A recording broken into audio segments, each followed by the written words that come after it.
2021학년도 경남 유교대학 1학기 4주체 강의를 시작을 하겠습니다. 오늘 이렇게 많이 와주셔서 우선 제가 힘이 나고 또 감사드립니다. 그러면 이 교재 내용을 참고를 하면서 제 강의를 시작을 하겠습니다. 52페이지부터 제 강의 내용이 되겠습니다. 1학기 때, 작년 2학기 때 최선의 국가 리더란 어떠한 인간 상인가에 대해서 말씀을 드렸습니다.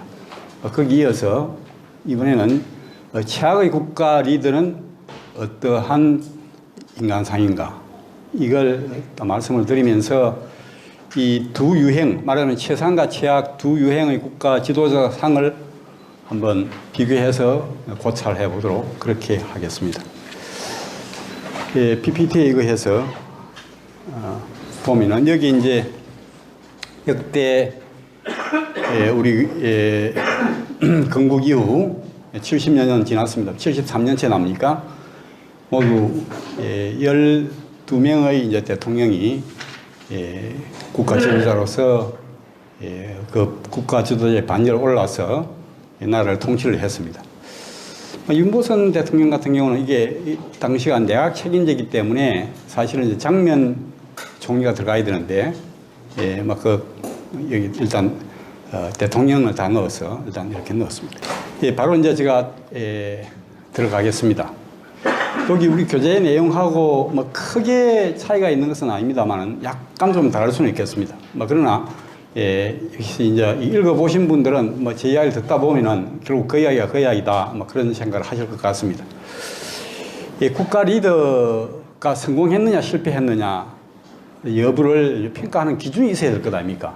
그냥 우리가 그냥 내 마음에 안 든다고 그건 실패했다 하고 마음에 든다고 성공했다 할 수는 없는 거 아니겠습니까? 그래서 저는 이제 그 기준을 한 10가지 정도로 설정해 볼 수 있다. 이거는 절대적이고 객관적인 것이 아니고 우선 제가 저 나름대로 이 기준을 어떻게 설정한 것인지에 대해서 고민을 했습니다만 그 결과 저 이제 개인적인 주관도 많이 포함이 됐다고 볼 수 있겠고 그 중에는 또 빠진 것도 있을 수 있고 또 공감을 하실 수 없는 그런 부분도 있을 수 있겠습니다만 일단 저 이제 기준으로 제가 생각할 때 한 10가지 기준을 설정을 해 봤습니다. 첫째는 이제 국리민복에 얼마나 기여했느냐. 대통령이 해야 할 가장 중요한 역할이 국리민복입니다. 국가 이익을 도모하고 백성을 행복하게 하는 것. 이것이 굉장히 중요한데 이런 일을 하는데 얼마나 기여했느냐. 이게 하나의 기준이 될 수 있겠고, 두 번째는 이 국리민복을 하려고 하다 보니까 이 부국강병이 굉장히 중요합니다. 국가가 부유해야 되고 또 우리가 지금 남북이 분단된 상황 속에서 이 평화 통일을 하려고 하면은 강한 군대를 가지고 있어야 됩니다. 그래서 이 부국강병, 설령 우리가 통일이 된다 손치더라도 이 부국강병은 절대로 포기할 수 없죠. 나라가 이제 제대로 유지되기 위해서는 이 부국강병이 있어야만이 국리민복이 가능하다고 봤을 때 이 부국강병에 얼마나 힘썼느냐, 성과가 있었느냐, 이게 또 기준이 될 수 있겠습니다. 그 다음에 이제 이 한미동맹, 이게 굉장히 우리한테는 중요합니다. 사실 이 우리 번영의 기반이 되었고 또 앞으로 우리가 통일을 하기 위해서도 이 한미동맹을 유지 강화시켜 나가지 않을 수 없습니다. 자유민주주의 체제 하의 통일을 원하는 이상 이 한미동맹을 떠나서 제대로 된 그 통일을 하기가 어렵지 않겠느냐. 그래서 이걸 유지 강화하는 데 얼마나 기여했느냐, 또 이걸 우리가 한번 생각해 볼 수 있겠습니다. 그 다음에 네 번째, 얼마나 헌법적 가치에 충실하고자 했는가. 우리는 이제 이 헌법에 의해서 국가를 운영을 해 나갑니다만은, 그 현재 현행의 헌법적 가치에 따르면은, 자유민주주의 체제와 자유시장 경제 체제에 의해서 평화 통일을 지향하도록 그렇게 딱 헌법에 명시되어 있습니다. 그래서 그러한 헌법적 가치에 과연 충실했느냐 안 했느냐. 그 다음에 이제 다섯 번째, 법 질서와 기강 확립에 얼마나 기여했느냐. 이걸 또 우리가 기준으로 생각해 볼 수 있겠습니다. 이 법 질서와 기강 확립이 안 되면은 사회 정의가 실현이 안 되죠. 그 다음에 이제 6번째, 한국인으로서 자기 정체성을 정립하고 여기에 대해 민족적 자부심과 긍지를 가질 수 있도록 하는 데 얼마나 기여했느냐. 우리는 이 한국인으로서 살아가고 있습니다. 우리의 후손들도 역시 한국인으로서 이 땅에 살아야 됩니다. 한국인으로서의 자부심과 긍지가 없이는 이 다른 나라에 애속되고 말하자면은 우리가 자주 독립된 그러한 자세를 유지해 나갈 수 없기 때문에 이 자기 정체성을 확립한다는 것, 내가 누구다, 거기에 대해서 자부심과 긍지를 갖는다는 것, 이게 굉장히 중요한데 이걸 그 국가 지도자는 항상 염두에 두고 이쪽에 신경을 써야 된다고 생각을 합니다. 그 다음에 7번째는 국가 지도자로서 제대로 된 위기의식을 지니고 있느냐. 이 시대가 위기다라고 하는 생각을 굉장히 강하게 할 수 있어야 된다고 생각을 합니다. 이거는 우리나라가 지금 분단된, 그리고 그 핵을 가진 그 김정은 정권하고 이렇게 서로 맞서 있는 그런 상황이기 때문에 굉장한 위기죠. 그 자체가 벌써 위기입니다. 설령 우리가 통일이 된다 손치들을 해도, 그래서 이제 뭐 당장 어떤 그 전쟁의 위협은 없다 손치들을 해도 역시 위정자라고 국가 지도자라고 한다면은 위기의식을 가지고 있어야 됩니다. 제가 이 책에서도 쓰고 저 이전에도 이야기를 했습니다만은 사실 알고 보면 위기가 아닌 때가 한 번도 없거든요. 그 일반인들은 이게 평화다, 태평성대다라고 느낄지라도 적어도 제대로 된 국가 지도자라고 한다면 자기 시대가 위기라고 하는 생각을 갖고 그 국민한테 왜 위기인지를 설득 있게 제시를 해줘야 됩니다. 그래야만이 국민이 무사 안일에 그러지 않고 분발할 수 있고 그 위기를 극복하여 노력하는 가운데 이제 국가가 발전하는 법이거든요. 지금은 뭐 말할 것도 없이 위기죠. 굉장한 위기죠. 그래서 이제 이 위기의식을 그 위정자가 우선 먼저 가져야 될 것 같습니다. 그게 제대로 이제 그런 의식이 형성되어 있느냐, 없느냐. 그 다음에 이제 8번째는 꿈꾸는 나라의 미래상. 말하자면 대통령이 어떤 나라를 이루려고 하는가 이거죠. 대통령이 그리는 미래상이, 한국의 미래상이 뭐냐. 이걸 갖다가 이제 뭐 미래 비전이라고도 하고 청사진이라고 하는데 이것이 있었느냐, 없었느냐. 또 그 미래 청사진이 국민에게 설득력이 있고 공감을 불러일으키는 그런 것인가. 추구할 만한 그런 가치가 있는 그러한 미래 청사진을 가지고 있는가. 목표의식입니다. 이게 이제 굉장히 중요합니다. 그리고 이제 9번째는 이 미래 비전 달성을 위해서 얼마나 노력하였고 또 성과를 거두었느냐. 거기에는 이제 국민과의 소통, 그 다음에 인재 발굴과 등용, 국민 통합, 이러한 요소들이 여기에 포함될 것입니다. 그럼 10번째, 과연 청렴하고 유능한가? 또 정직한가?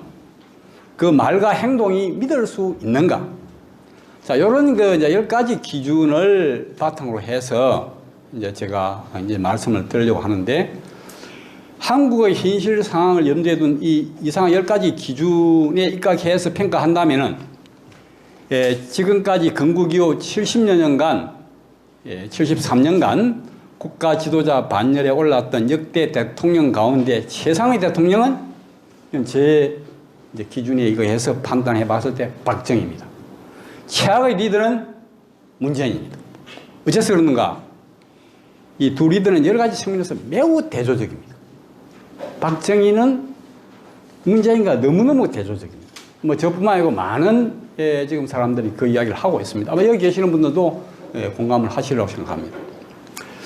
이제 여기에 대해서 앞으로 이제 구체적으로 살펴보게 될 것입니다만은, 다만 이제 이 제목이 최악의 리더이기 때문에 이 문재인의 실패의 실상에 한번 주목을 해서 말씀을 드려보려고 합니다.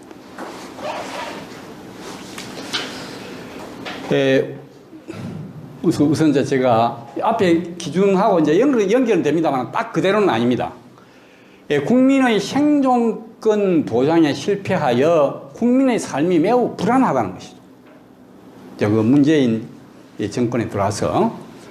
그래서 우리가 이제 이 국민의 생존권과 관련해서는 우선 경제력, 그다음 국방안보력, 의료 보장을 포함한 사회복지, 이게 순차적으로 갖추어져야만이 생존할 수 있겠죠. 살아남을 수 있습니다. 순차적이라는 것은 경제력이 바탕이 되어서 국방안보력이 갖추어지고 또 이 경제력과 국방안보력을 바탕으로 해서 의료보장, 사회복지가 될 때 비로소 우리 국민이 생존할 수 있겠죠. 자, 이런 이제 생존권 차원에서 봤을 때, 자, 왜 이 정부는 실패했는가? 우선 경제 성장이 정체퇴보하면서 양질의 일자리를 창출하지 못해서 청년 실업자가 증가하였다. 그건 통계 자료로 이미 많은 사람들이 지적을 하고 있습니다. 조선일보 5월 13일자 최근 윤영신 논설위원의 글을 볼 것 같으면은 문 정부가 출범한 지 딱 1년 만인 2018년 5월에 한국 청년들이 불행이 시작이 되었는데 일자리를 1호 공약으로 내세운 정권에서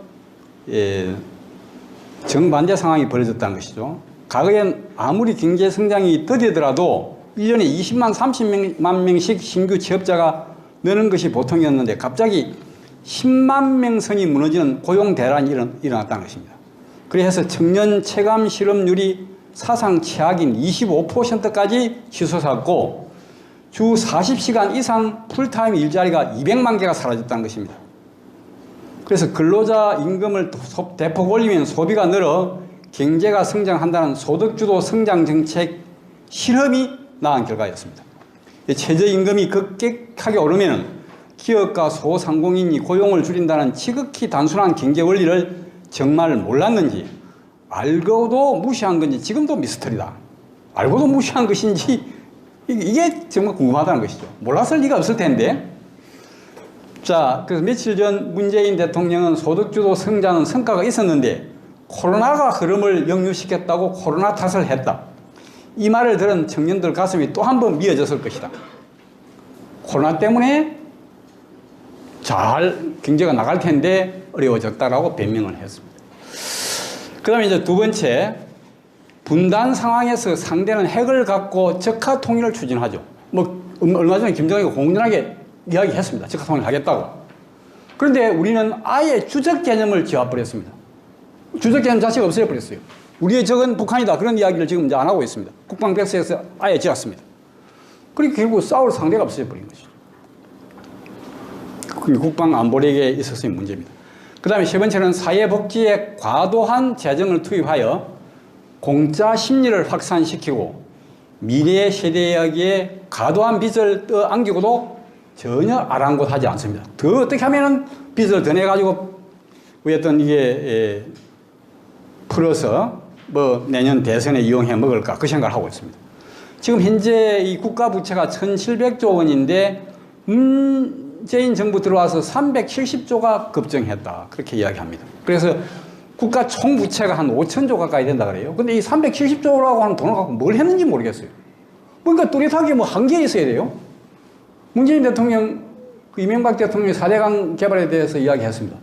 22조를 들여서 4대강 개발을 했는데 쓸데없는 짓을 했다. 그 돈 있었으면 수백만 명의 일자리를 창출할 수 있었을 텐데 하면서 비판을 했습니다. 근데 370조 원을 쏟아부었는데 해놓은 게 뭐 있습니까? 해놓은 게 뚜렷하게 해놓은 게 있어요. 잘했든 못했든 그거는 나중 일이고. 있죠. 탈원전 정책과 뭡니까? 태양광 사업. 자, 그래서 이제 우리가 이제 이런 걸 염두에 뒀을 때 소득주도 성장, 소주성 정책이 과연 옳은 정책인가? 조금 전에 제가 말씀드렸습니다만 이게 말이 안 되는, 도대체가 말이 안 되는, 이게 우리가 상식에 맞지 않는, 제가 경제에 대한 문외한입니다. 그렇지만 우리가 일반적인 상식만 있어도 도저히 말이 안 되는 이런 정책을 추구를 하고 있단 말이죠. 해보면 벌써 통계 수치상으로 이게 잘못되었다 하는 게 드러나고 있는데도 고칠 생각을 안 해요. 끝까지 이걸 밀고 나갑니다. 그래서 5년 동안 시행하온 우리의 국방안보 정책, 우리가 지금 굉장히 그 북한하고 뭐 이 대화가 잘 되고 북한이 곧 이제 핵을 포기할 것이고, 그래서 국가안보가 아주 든든해지고 한미 동맹이 강화돼서 우리 뭐 그냥 이제 전쟁 걱정은 없어. 정말 발 뻗고 잘 수 있는 그런 상황이 되었습니까? 아니면 그 반대입니까? 지금 이제 지금 현재 이 정부 외무부 장관 정의용이 이 앞번에 이제 그 국가안보실장을 했죠. 오랫동안 이제 국가안보를 총책임을 졌던 사람인데, 이 사람이 얼마 전에 그런 이야기 했습니다. 자기 그 성과를 이제 자랑하는 그런 이야기인데, 북한의 김정은이 비핵화의 진정성이 있다.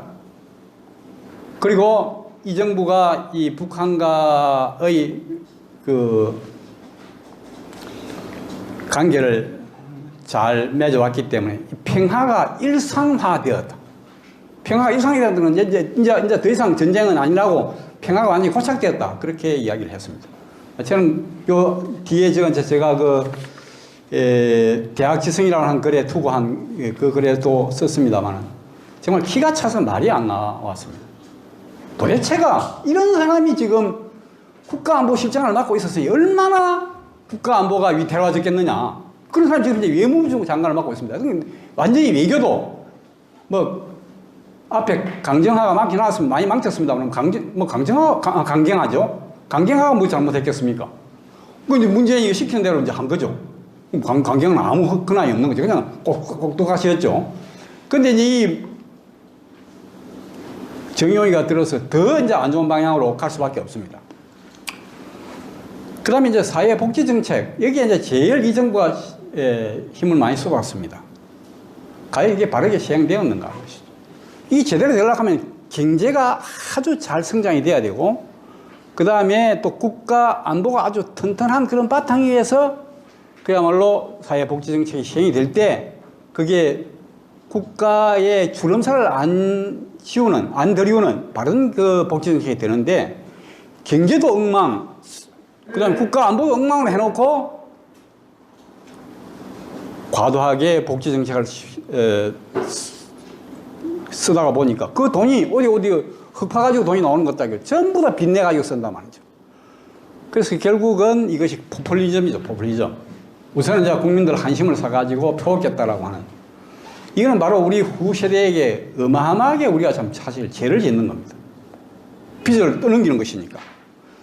그나마도 그 후세대가 그 빚을 안 뜬지 말든지 뭐 당장 어떤 달이 안 나면 생각한 게 없는데, 저는 이게 지금까지 이 정부가 그 4년 동안 저질러 온 걸 보면은 이게 달이 안 날 리가 없고, 근데 그게 언제 날지 모릅니다. 그런 면에서 저는 좀 불안합니다. 그 다음에 이제 잘못된 외교 정책으로 한미 동맹이 약화되고 있다. 기존의 건일 친미에서 건중 친복으로 전환이 되었습니다. 이 정부 들어와서. 김대중 노무현 정부도 이제 북한하고 좀 가까워지려고 애를 많이 썼습니다만, 기본적인 기조, 건일 친미의 그 외교 기조는 유지를 했습니다. 근데 지금 문재인 정부 들어와서는 완전히 건중 친북으로 바꿔버렸습니다. 그래서 결국은 한미 동맹이 약화되었다라고 볼 수밖에 없다. 왜 그러냐 할 것 같으면은, 우리가 지금 이 정부 들어와서 계속 반일 감정을 부추기고 있습니다. 뭐 위안부 문제, 그 다음 징용 문제 이런 걸 가지고. 그 일본하고 관계가 굉장히 안 좋죠. 그 우리는 이제 일본에 상당히 감정적으로 대응할 수밖에 없습니다. 우리 역사가 그렇습니다. 그럼 일본하고 우리 사이가 안 좋아지면은 미국으로서는 나중에 양자택일을 해야 되는데, 미국 입장에서는 일본을 선택할 수밖에 없습니다. 자기네들이 전략상.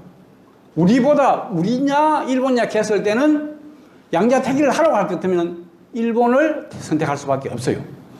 그러면 우리는 이제 일본에 대한 감정이 안 오니까 우리 한국 국민 내부에서 특히 젊은 사람들이 반미 부호가 나올 수밖에 없습니다. 미국 물러가라 하는 이야기가 나올 수밖에 없어요. 미국 물러가라고 국민이 데모를 하고 대학생들이 데모를 하는데 굳이 미국이 우리 한국을 지켜야 될 이유가 뭐 있겠습니까? 지금 그런 방향으로 지금 나가고 있다는 거예요. 그래서 이게 반일 감정을 부추기는 그 궁극적인 목표가 뭐냐? 결국 미군이 한반도에서 물러나게 하는 데 있는 것 아니냐? 그렇게 본다는 것이죠. 그 다음에 이 문재인의 대중국관을 봅시다. 이제 시진핑을 만나고 뭐 중국에도 가고 해서 여러 가지 발언을 했는데 이제 그 중에서 이제 그가 한 발언 가운데서 중국과 우리는 공동 문명체다라고 이야기를 했고, 그 지금 중국이 뭐 1대1로 이런 정책을 추진을 하고 있습니다. 그 중국몽 실현하기 위해서인데 우리도 중국몽에 동참하겠다 그런 이야기 했습니다. 과연 이것이 제대로 된 바른 방향인가 아니면은 문제가 있다면 왜 문제가 있는가 이런 걸 우리 한번 생각해 볼 필요가 있습니다. 우선 이제 중국의 시진핑은 김정은 체제를 사실 떠받치고 있죠. 지금 뭐 유엔 제재가 사실 제대로 시행이 안 되는 그 이면에는 중국이 있습니다. 몰래 도와준다는 것이죠. 그 뭐 얼마든지 도와줄 수 있거든요. 그리고 이제 핵 개발도 역시 중국이 묵인을 하는 겁니다. 뭐 북한이 핵 개발을 하는 것이 자기네들한테 해로울 건 하나도 없으니까. 그 다음에 중국은 뭐 이미 이건 알고 있는 사실입니다만은 한국 주도의 한반도 통일을 절대로 원하지 않습니다. 절대로. 4대 강국 가운데서 절대로 우리 주도의 통일을 원하지 않는 나라가 바로 중국입니다. 일본 반드시 원하지 않는다고 볼 수는 없습니다. 자기네들 이제 국익을 염두에 두고 하는 것인데 통일된 한국 뭐 일본이 크게 우리한테 손해가 된다 이렇게 생각하지는 않습니다. 러시아도 중국만큼 그렇게 우리 한국 통일을 막아야 될 절실한 이유가 없습니다. 뭐 미국은 말할 것도 없죠. 왜 그럼 중국은 우리 한국 주도의 통일을 원하지 않느냐?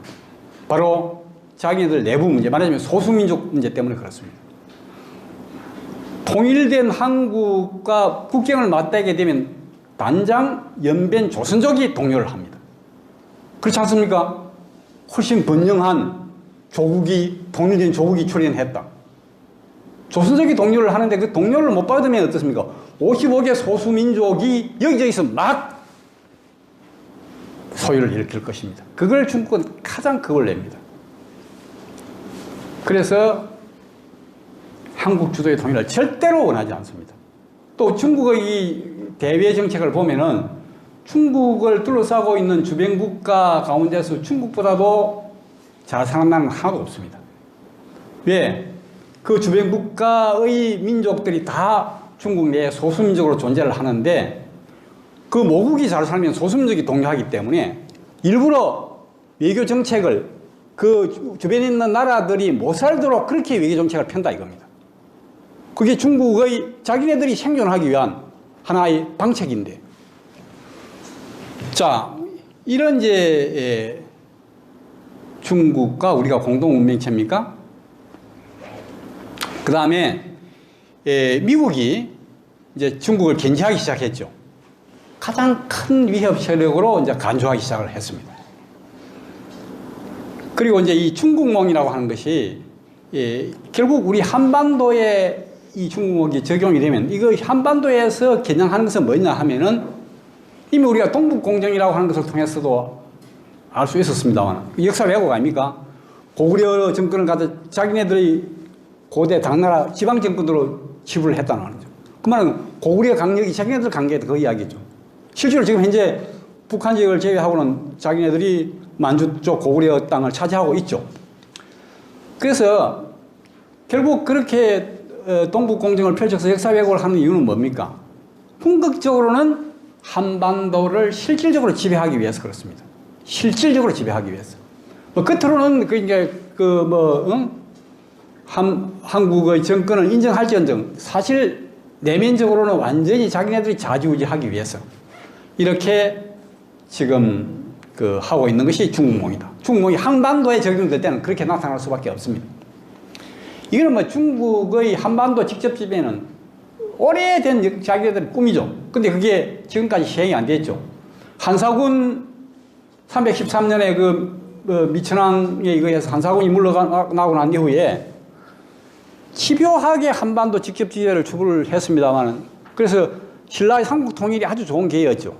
그래서 이제 당나라가 13만 군대를 파견을 해가지고 소정방에 끌고 와서 백제 정벌에 참여를 했는데, 그 백제가 멸망하고 난 이후에 웅진도읍을 설치를 하고 신라까지 접수하려고 했는데 어떻습니까? 신라가 미리 알고 딱 대비를 하고 있다가 일어난 전쟁이 나당 전쟁입니다. 670년부터 676년 1차 실년 전쟁이죠. 여기에서 당나라가, 그 강대한 당나라가 신라에 완전히 패배를 해서 물러나 버렸습니다. 그러고 나서 아주 뜨거운 꼴을 보고 나서 다시는 이 한반도에 직접 지배하겠다는 생각을 못 했어요.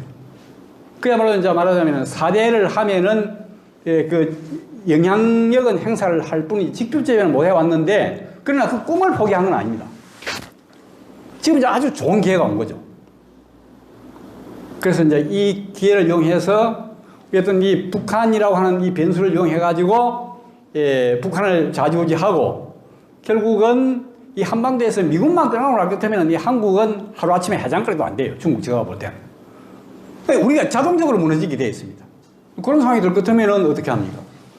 일단 북한에 의한 적화 통일이 이루어지겠지만은 북한은 워낙 약체니까 중국이 북한의 정비를 이렇게 해가지고 김정은 몰아내고 자기네들이 이제 마음에 맞는 사람을 한국에 보내서 직접으로 이제 말하자면 자기네들 하나의 성으로 할 수도 있고, 아니면 맞는 사람을 보내가지고 뒤에서 조정한다 이거죠.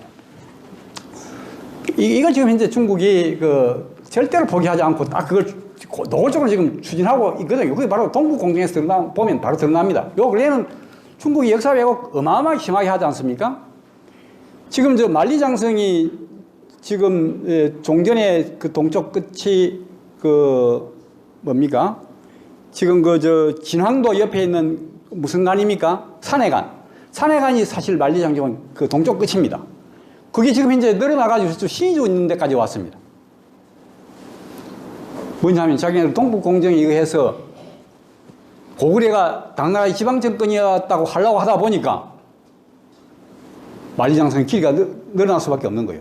우리가 보면 가소롭고 웃기도 않았는데, 문제는 13억 중국의 인민들은 그 역사를 배워서 그걸 사실을 믿는다는 것입니다.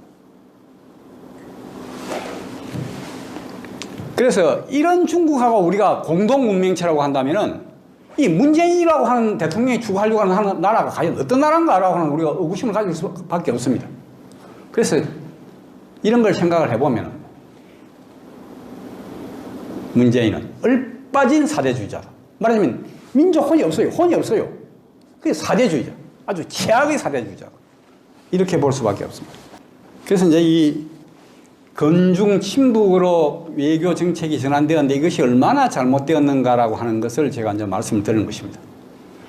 그래서 이제 결국 이게 완전히 굳어져 버렸는데, 중국에 대해서는 삼불 정책을 약속을 했죠. 강경화 외무장관 때. 그 다음에 또 미국이 건조한 쿼드 참여를 거부했습니다. 삼불 정책은 아시죠? 사드 배치 더 안 하겠다. 그 다음에 미국의 미사일 방어 체계, MD 체계에 가입하지 않겠다. 한미일 군사 동맹을 추구하지 않겠다. 그걸 강경화가 중국 가가지고 시진핑한테 약속을 한 거예요. 지금 그대로 그거 유지되고 있습니다. 그 말도 안 되는, 우리 주권국가입니다. 왜 주권국가가 그런 중국에 말도 안 되는 약속을 합니까? 그 다음에 이제 미국이 건조한 쿼드. 말하자면 이 중국을 견제하기 위해서 미국이 이제 집단 안보 협의체를 만들었는데, 거기에 이제 미국을 비롯해가지고 일본, 그 다음에 인도, 호주가 참여를 했습니다. 우리 보고 참여하려 했는데 안 해요. 자, 이 정도로 이제 이게 지금 현재 이 정부가, 중국에 경도되는 그러한 외교 정책을 펼치고 있습니다. 굉장히 이게 참 불안합니다. 그럼 왜 우리는 현 정부 시진핑의 현 중국 정부에 동조할 수 없는가 하는 걸 한번 생각을 해봐야 됩니다. 아까 말씀드렸죠. 한국 주도의 한반도 통일을 방해한다. 그 다음에 이 중국은 어쨌든 미국이 한반도에서 손을 떼게 만드는 것이 일단 목표입니다. 그거 되고 나면 자기네들이 중국 마음 바로 이루어지니까. 그러려고 하면 한일 관계를 이간질해야 돼요. 어쨌든 이 자기네들도 일본 궁극적으로부터 피해를 받았기 때문에 같이 공동으로 우리가 일본에 대응하자. 우리를 자꾸 부추기는 거예요. 그 다음에 김정은 체제를 종속시켜서 핵개발과 인권 탄압을 가능하도록 한다는 거죠. 이게 자유민주주의 체제에 의한 그 남북 통일은 절대로 그걸 허용을 할 수가 없는 거예요. 그렇기 때문에 우선은 김정은 체제를 종속시켜야 됩니다. 그러면 핵개발 이거 묵인해야 되고 또 인권 탄압은 될 수밖에 없죠. 특히 이제 이 김정은 하고 가까워지기 위해서 탈북민들이 지금 중국을 통해서 많이 이제 이 한국으로 들어오는데 이 탈북민들을 잡아서 다시 북한에 보냄으로써 북한 주민의 생존권 마술에 적극 동조를 하고 있습니다. 그래서 역사 왜곡으로 한반도의 실효적 지배를 추구하고 있고 조선조의 문화 4대를 복원하여 한국을 속국하려고 합니다. 4대는 두 가지가 있습니다. 자주 4대가 있고 문화 4대가 있는데 4대는 안 할 수 없습니다. 우리가 개인 대 개인의 관계에서도 힘센 사람한테 힘 약한 사람이 그 눈치를 안 볼 수 없습니다. 그건 국가 간도 마찬가지입니다. 그걸 무시해버리면 국가가 존속할 수 없으니까 4대는 어쩔 수 없는데 우리가 4대를 하더라도 해도 자주 4대를 해야 되지 문화 4대를 하면 안 된다. 자주 4대는 뭐냐 하면은 우선은 내가 객관적으로 힘이 약하기 때문에 네 영향권 안에 들어가서 네 간섭을 받겠다. 그러나 언젠가는 우리가 힘을 길러서 네보다 힘이 강해지면 그때는 4대의 대상이 바뀌는 거죠. 네가 내한테 4대 해야 된다. 이걸 전제로 하고 하는 4대가 자주 4대입니다. 지금 미국한테 우리가 4대를 하지만 미국이 우리한테 자주 4대 하지 마라 소리 안 합니다. 근데 이제 문화 4대라고 하는 것은 뭐냐 할 것 같으면은 조선조의 성리학자들이 집권하면서 했던 4대가 문화 4대인데 문화적으로 우리는 중국보다 열등하기 때문에 중국에 4대 해야 된다. 그게 이제 소위 존화 4대입니다. 존화 4대. 모화 4대. 그러니까 중국의 문화가 우리보다 월등하다 이거죠. 중국의 유교 문화가 우리한테는 없는 것이고 굉장히 월등하다 이거죠. 그렇기 때문에 우리는 4대를 해야 된다. 이거는 자손 만대에 가도 이 4대의 상태를 벗어날 수 없습니다. 그렇지 않습니까? 그래서 이걸 이제 조선조에도 비판을 한 사람이 있었지 않습니까? 바로 전에 제가 한번 소개를 한 적이 있습니다만 눌제 양성지 같은 분 이거 안 된단 말이야. 눌제 양성지도 그 유학자죠. 굉장히 그 유교를 깊이 공부를 했던 분입니다만 그러나 이제 민족혼이 살아 있었던 분이죠. 그 당군을 굉장히 강조하고 그랬던 분인데 문화사대 이거 안 된다. 왜 우리가 문화사대를 해야 되느냐. 4대는 명나라에 대한 4대는 불가피하다. 그러나 우리가 언젠가는 우리도 힘을 길러서 명나라 우리로 하여금 4대 하도록 우리는 그런 방향으로 나아가야 된다. 근데 이 눌제 양성지의 이러한 정책이 굉장히 옳았는데 지금 보면은 그러나 그게 조선조의 4대 부들한테 먹혀들질 않았습니다. 특히 율곡 2가 눌제 양성지를 아주 맹렬하게 비판을 했죠. 그때랑 쏙 다르다 이거죠. 겉은 빨간데 속은 푸르면 안 된다는 거죠. 빨가려면 다 빨가야 된다. 그래야 그게 제대로 된 4대 아니냐. 그래서 눌제 양성지는 4대부들이 등극하면서 완전히 묻혀버렸습니다. 그러다가 정조 임금이 다시 눌제 양성지를 발굴을 해서 문집도 발간을 하고 그렇게 했습니다. 지금 시진핑이가 결국은 우선은 나중에 직접 지배를 할지언정 우선 당장은 그까지는 못 가더라 해도 우리 한국으로 하여금 중국에 대해서 4대를 하되 문화 4대를 하도록 한국 지식인들이 중국의 문화가 우월해. 우리하고는 비교할 수 없어. 우리는 중국에 비할 것 같으면 그냥 오랑캐 국가고 그야말로 변방 국가에 불과해. 이런 생각, 과거에 우리 선조들이 그렇게 해왔다는 거죠. 그 생각을 다시 복원하도록 하는 것. 이걸 지금 추구하고 있습니다. 그 다음에 이제 이 중국 내 소수민족의 자주권을 탄압하고 있죠. 그 대표적으로 이제 거기 반발하는 그 소수민족 위구르하고 티벳이죠. 뭐 티벳은 거의 지금 현재 이게 이제 불가능한 상태가 됐습니다. 왜냐하면 티벳에 중국 사람들이 워낙 많이 들어가 버렸으니까 티벳 사람들보다 중국 사람들이 더 많이 티벳에 살고 있으니까. 위구르 사태 이게 이제 어떻게 될지 모르겠습니다만 어쨌든 이게 우리도 조선족이 소수민족으로서 지금 중국에 살고 있는데 이 소수민족을 탄압한다는 것은 결코 남의 이야기가 아닙니다. 그래서 저는 이제 이 시점에서 우리가 이런 생각을 할 필요가 있을 것 같습니다. 시진핑 정권의 한반도 정책을 똑바로 직시하여 중국으로부터 이 나라의 주권을 제대로 지켜내는 것이야말로 공명의 정신을 올바로 개선하는 길이다. 우리가 지금 경남 유교대에서 공명을 배우고 있지 않습니까? 공명의 정신을 올바로 개선하는 것이 대단히 중요하죠. 공명이 중국 사람이고, 그러니까 중국이 시진핑이가 우리를, 자기네들 입맛에 맞도록 요리하려고 하니까, 그거 어떻게 하노? 우리 유교의 본고장, 그 중국의 지도자가, 지배자가, 우리를 좌지우지하려고 하는데, 뭐, 그 어떻게 해볼 도리가 없는 거 아니야? 이거 아니라는 거죠. 이게 유교의 근본 정신이 아니라는 거죠. 우리가 그렇게 하려고 유교 배우는 게 아니라는 겁니다. 그래서 이게, 이런 그 자세가 우리 경남 유교대학생에게 굉장히 절실하게 요구되는데, 저는 이와 관련해서 일본 도쿠가 막부 시대, 덕천 막부 시대 때 야마자키 안사이라고 하는 산기 암제라고 하는 유학자가 한 말을 한번 소개를 하고자 합니다. 전에 한번 제가 이 자리에서 몇 년 됐습니다만 이 이야기를 한번 소개를 한 적이 있습니다. 자, 지금 저 나라가 비방이 공자를 대장으로 하고 맹자를 부장으로 하여 수만의 그 군사를 이끌고 와서 우리나라를 공격한다면 우리들 공명의 도를 배우는 자들로서 우리 경남 유교대학 그 여러분들께서도 여기에 해당될 것입니다. 이를 어찌 하겠는가? 불행히도 이러한 재난을 당하면 오당 우리들 몸에는 갑옷을 입고 손에는 창을 들고 이들과 일전하여 공명을 생포해서 국군에 보답하겠다. 이것이 바로 공명의 도이다. 자, 이런 이야기를 하고 있습니다. 이 맞는 이야기 아닙니까? 일본 유학자가 한 이야기지만 이게 맞는 이야기 아닙니까? 그런데 우리의 선조들은 실제로 어떠했던가?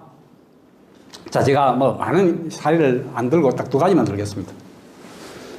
하나는 우리가 을사늑약 1905년 을사보호조약 체결 소식을 듣고 여기저기서 막 의변들이 일어났을 때 호남지방 노론의 그 대표적인 학자였던 간제전우가 정간제 잘 알지 않습니까?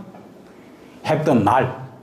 그때 이제 제자들이 선생님, 우리가 그래도 율곡학파를 그 대표하는 그 대표 주자가 스님이신데, 전국 여기저기에서 막 이 을사늑약에 반발해가지고, 의변을 일으키는데 우리도 의변을 일으켜야 되지 않겠습니까? 라고 했을 때 간제전우가 뭐라 했습니까? 우도 부르고. 나는 도를 걱정하지, 나라를 걱정하지 않는다라고 하면서 기하도로 들어가 버립니다. 공명의 도를 걱정하지, 도가 없어질까 그걸 걱정하지, 나라는 걱정하지 않는 거야. 도만 있으면 나라는 없어도 된다 이겁니다. 나라가 없는데 도가 무슨 소용이 있습니까? 그게 당시 노론의 대표적인 학자였던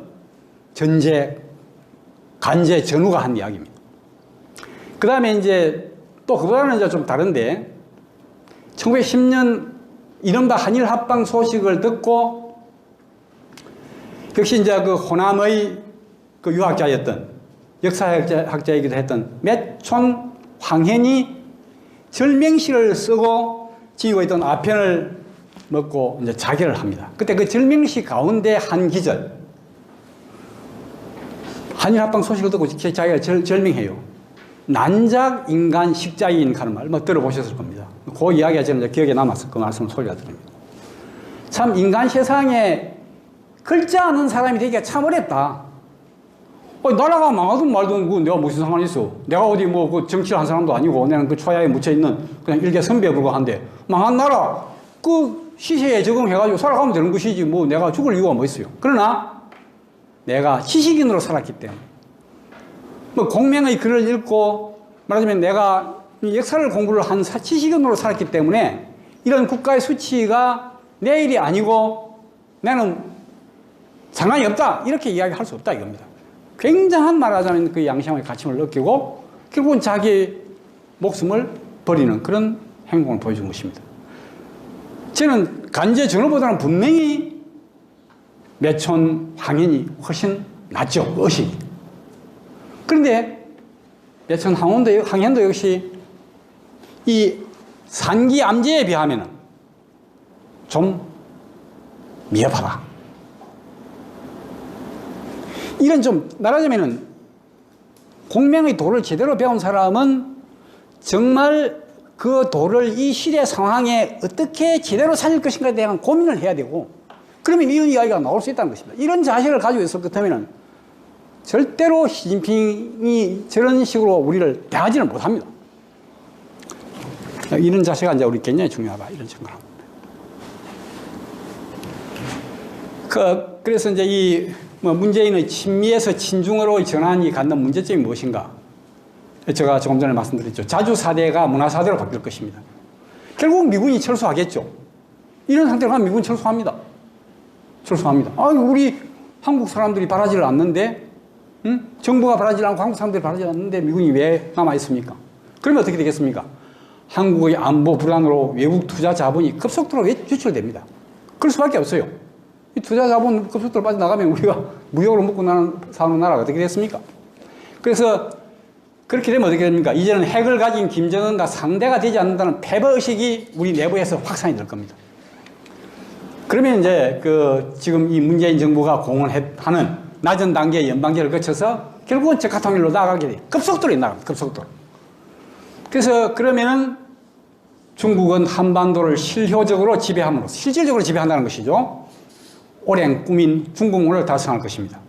그러면 결국 한민족은 중국의 소수민족으로 전락해서 우리의 후손은 비참한 삶을 영위할 수밖에 없을 것입니다. 지금 중국의 소수민족들이 어떠한 삶을 영위하는가 하는 걸 보면 알아요.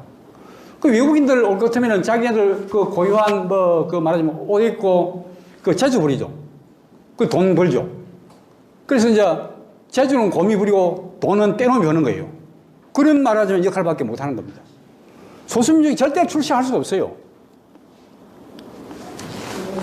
자, 문재인이 이 점을 모르겠는가 하는 것이죠. 저는 그렇게 문재인이 어리석다고 보지는 않거든요. 안다는 거죠. 알고 그러면 이렇게 한다면 그 이유가 무엇일까? 이런 우리가 의문을 가질 수밖에 없습니다.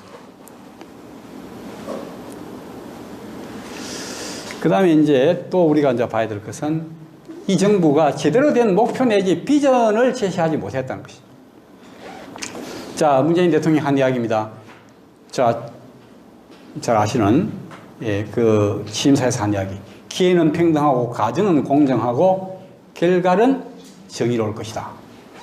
그리하여 한 번도 경험해보지 않는 나라를 만들겠다. 이런 이야기를 했습니다. 자, 이 목표가 지금 4년이 지났습니다. 달성이 되었습니까? 자, 그건 잘 아시겠죠.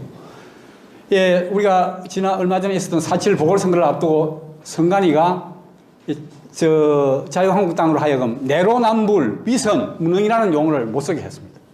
선관위가 지금 현재 완전히 이 문재인 정부 인사들로 구성이 되어 있죠. 위원장부터 시작해갖고.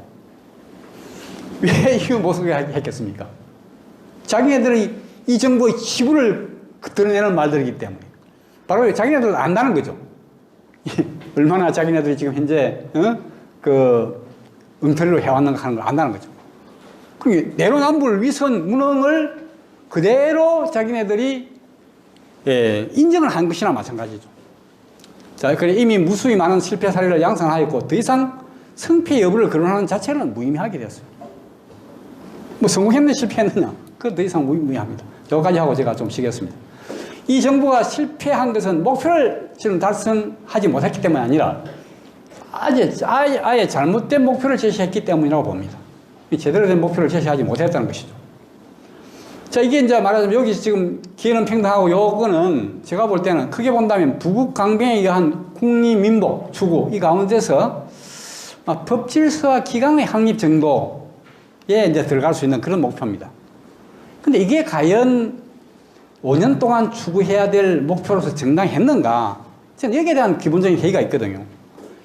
자, 우리가 지금 분단 체제에서 남북이 대립을 하고 있습니다. 언제 전쟁이 날지 사실은 몰라요. 상대는 핵을 가지고 있고 우리는 핵이 없습니다. 그래서 이러한 현재의 분단 체제를 종식하여 평화 통일을 이루어야 하는 우리로서는 더 절실하고 시급한 목표가 얼마든지 있을 수 있습니다. 어떠한 목표라야 이게 좋은 목표인가? 국민이 희망을 품고 미래를 낙관을 하도록 하되 이를 위해서 피와 땀을 당당하게 요구하는 그런 목표라야 됩니다. 피와 땀을 흘리지 않고 어떻게 우리가 향상 발전하고 할 수 있겠습니까? 세상에 공짜가 어디 있습니까? 그러나 무조건 피와 땀을 흘리라 하고 그러면 피와 땀을 자발적으로 흘리지 않죠. 그러니까 정말 희망을 품게 하고 그리고 이거 우리가 얼마든지 노력하면 이 희망이 달성될 수 있다. 그랬을 때 우리의 삶이 어떻게 바뀔 것이고 우리 후손들의 삶이 어떻게 좋아질 것이다.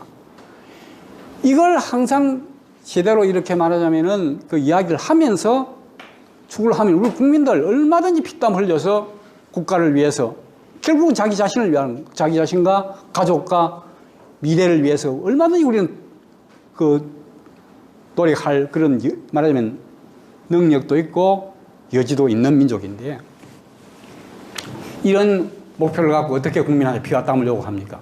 가만히 있어라! 다 해줄게! 그런 이제 어떻게 보면 그런 식이죠. 그래서 이 택도 없이 못 미치는 목표를 사실 정했다. 그래서 이제 이게 박근혜 탄핵하고 탄생한 정권인데, 그렇기 때문에 그저 감성에 호소해서 표를 모으는 포퓰리즘에 기댈 수밖에 없는 그런 관계를 이 정권은 출발부터 지냈던 거 아니냐 이렇게 봅니다. 그럼 조금 쉬었다가 하겠습니다.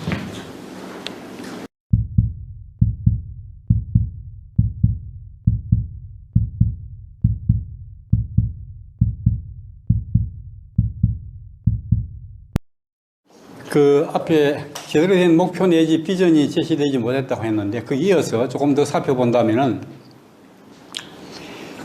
이 우리가 역대 정부 가운데서 실패한 정부 뭐 들어있죠. 근데 이제 이 문재인 정부를 저는 이제 최악이라고 하는데 최악이라고 보는 이유가 뭐냐? 제시한 목표를 달성하지 못했기 때문에 그래서 실패했죠. 그런 실패도 있을 수 있고 그런데 아예 목표 자체가 잘못 제시되었기에 실패할 수밖에 없는 그런 경우도 있는데 바로 이제 이 최악이라 하는 이유는 목표 자체가 잘못 설정이 되었다는 것이 아까 뭐 평등, 공정, 정의 이런 것이 과연 국가의 목표가 될 수 있겠는가? 그것은 그거 하지 말라는 이야기 아닙니다. 정말 제대로 된 목표를 설정을 해서 그걸 추진을 해 나가다 보면 자연히 그러한 것들은 그 가운데서 이루어지도록 되도록 그렇게 이제 말하자면 그 설계를 하고 추진을 해야 되는 것인데 아주 어떻게 보면 추상적인 목표죠.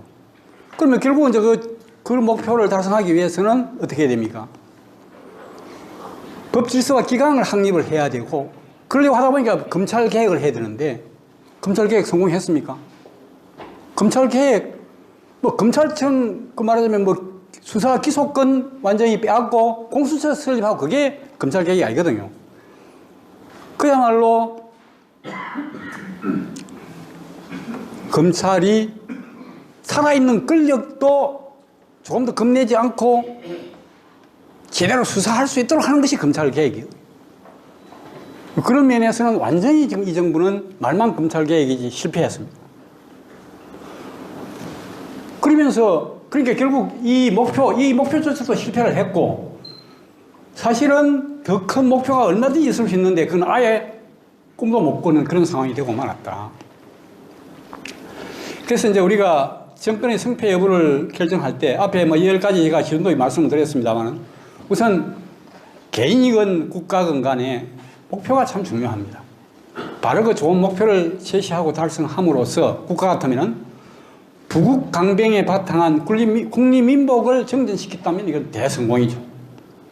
제가 이제 이 대조적으로 이야기하는 최상의 리더 박정희, 바로 이 점에서 성공한 사람이죠. 부국 강병에 바탕한 국민민복을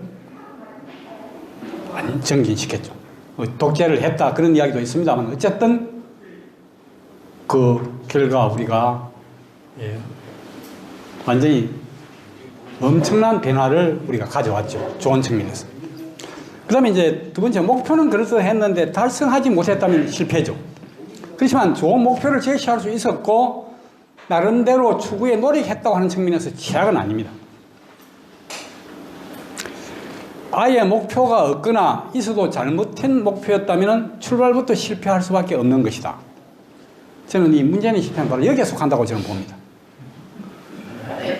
결국은 신경 써야 될 부분 도외시했죠. 국민의 생존권만큼 중요한 게 어디 있습니까? 그게 바탕이 안 되면 어떠한 목표도 아무 의미가 없습니다. 지금 사는 문제 자체가 위험을 받는데 무슨 다른 목표가 무슨 필요가 있습니까? 그래서 이 생존권을 흔들어서 불안하게 했고, 저는 이제 이 4년 전에 처음 출발부터 이 방향 설정을 잘못해서 그대로 달려왔죠. 뭔가 지적을 하면은 또 해보고 안 되면 바꿔야 되는데 안 바꿨습니다. 굉장히 고집이 세요. 그래서 이게 내년 끝날 때까지 이제 바뀔 리가 없죠. 그래서 계속 악화될 수밖에 없다, 상황은. 그래서 이른바 촛불혁명으로 집권한 정부의 4년간 중요 실적 가운데 전임 박근혜 정부보다 나아진 점이 무엇인가? 저는 그런 의문을 한번 던져봅니다. 적폐청산? 그 적폐청산한 결과가 뭡니까? 두 대통령 감옥에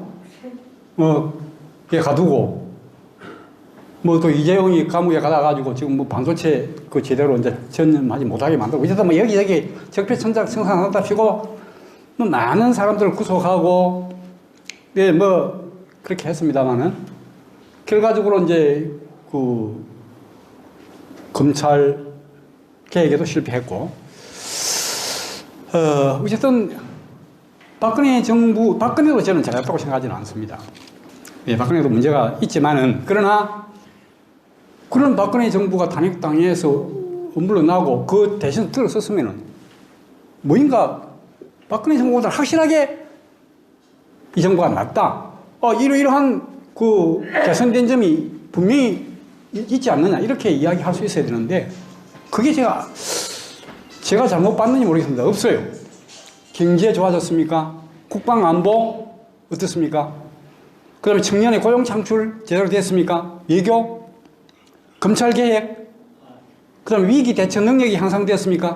그 다음에 지금 이제 우리 코로나 사태 지금 이 정부가 대처를 하고 있습니다만, K방역 자랑을 합니다만은, 우리 지금 제대로 하고 있습니까? 지금 백신 확보 제대로 되고, 과연 이 정부가 공언하는 대로 11월 달에 집단 면역이 형성될까요?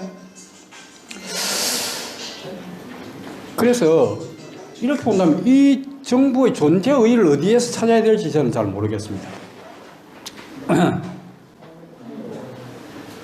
그래서 이제 우리 문재인 대통령 불통의 사례들을 한번 제가 그 앞에 이제 국민과의 소통, 인재의 발굴과 등용이 제대로 안 되었다는 것이죠. 국민과의 소통에 매우 등한했다. 극렬 지지층, 이른바 대깨문이라고 합니다. 제외한 대다수 국민이 등을 돌렸습니다, 이미. 여론조사는 상당히 높게 높디다만, 그건 저는 잘 모르겠고, 어쨌든, 제 주변에 있는, 저도 이제 만나는 사람이 한정되어 있기 때문에 그렇기는 합니다만, 대충 이제 저하고 같은 세대의 사람들, 또 유사한 사람들을 만나겠죠. 근데 우리 고등학교 동기들 모임에 가봐도 10중 8구 다 비판합니다. 그래서 이제 결국 정부 정책에 대한 공감대 형성에 실패를 했다. 이제 이렇게 볼 수 있습니다.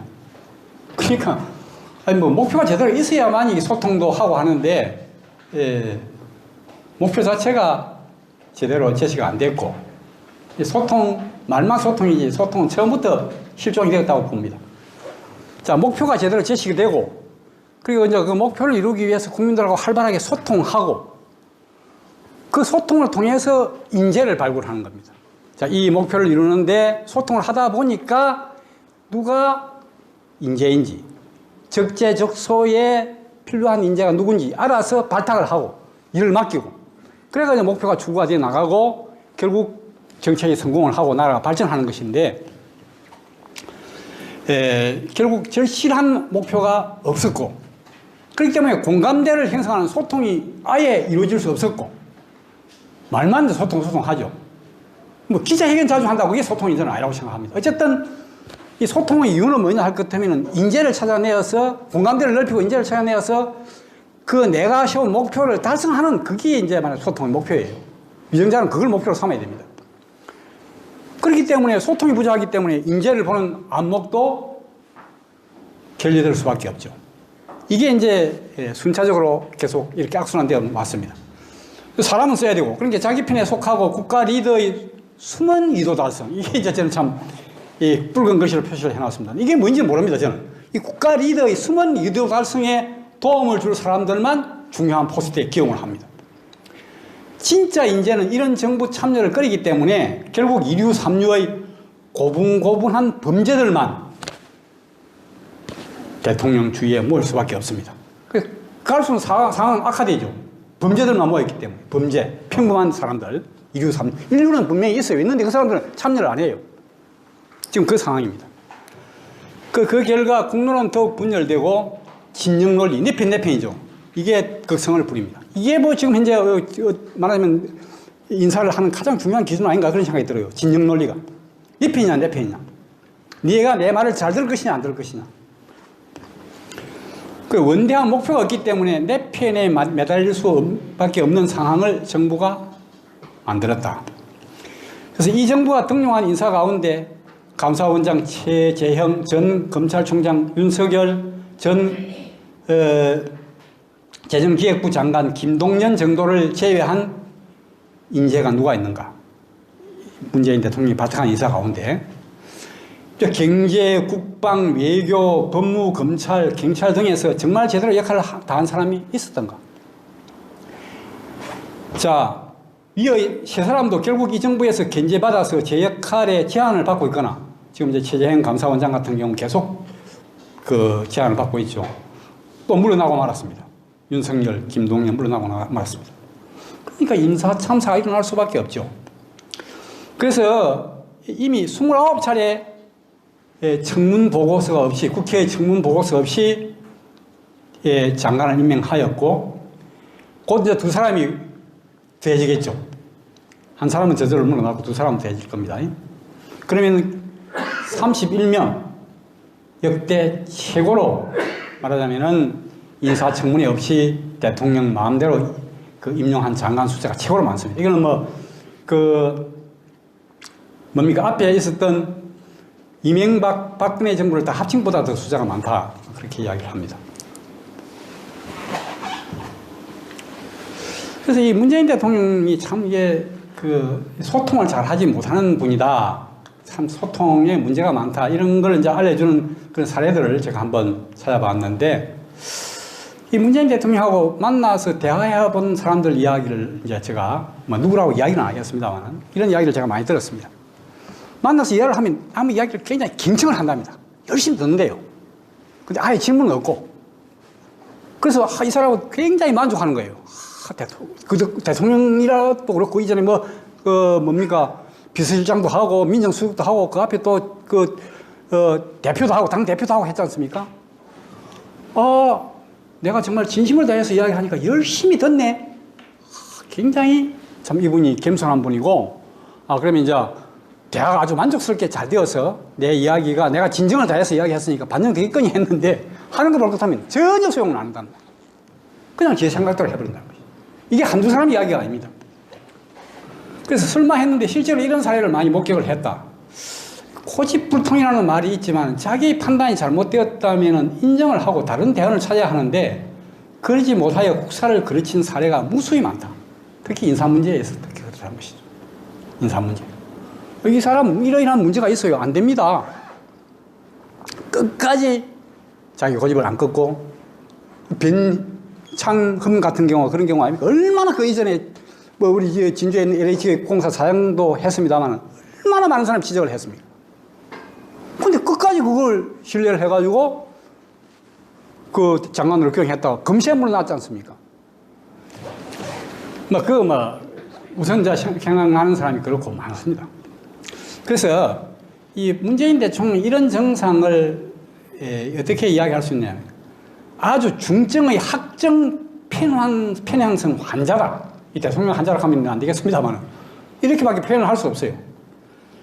이게 그 영어로 confirmation bias라고 하는데 이게 뭐냐 하면 보고 싶은 것만 보고 듣고 싶은 건 듣는다는 거죠.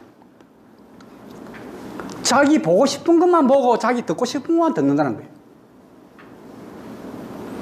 이 앞번에 박근혜 대통령이 굉장히 이런 증상이 있다고 이야기했거든요. 그래서 이제 사실 불통 대통령 박근혜. 근데 이 박근혜에 비하면 문재인의 증상은 훨씬 더 심해요. 박근혜 증상은 가볍습니다.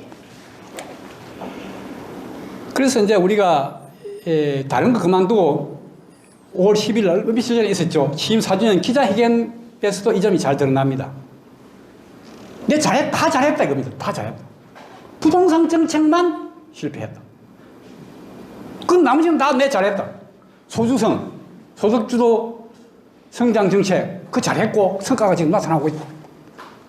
근데 성과가 잘 나타날 게 코로나 때문에 지금 상당히 좀 차질이 생겼다. 그런 K방역 아주 잘하고 있다.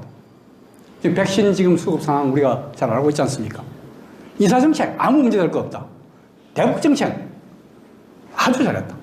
정의용은 대북정책은 A다. 자기가 했으니까 자 A죠. 북한이 지금 현재 비핵화 가능성이 있습니까? 정의용은 진정성이 있다. 저 같은 경우는 절대 없습니다. 북한이 비핵화할 이유가 없어요. 그러면서 이제 지금 곧 그 임혜숙, 지금 여자 조국이라고 불려지는, 그 비리가 열 몇 가지가 된다 그래요. 쭉 나열을 해놨습니다. 이 사람을 가기부 장관으로 지금 임명하려고 하고 있습니다. 그래서 이제 이 보면은 이 문재인 대통령은 제대로 된 위기의식이 전혀 없습니다. 이 시대를 자기는 태평성대로 인식을 합니다. 그래서 어떤 우리 국민이 먹고 사는데 지장이 없도록 해야 되는데, 그래서 이게 재정을 빚을 내서라도 이렇게 책정을 해서 그 돈을 풀어서 해야 되겠다. 이게 위기 상황이라 할 것 같으면 이런 식으로 포퓰리즘 쓸 수가 없습니다. 안 그렇습니까?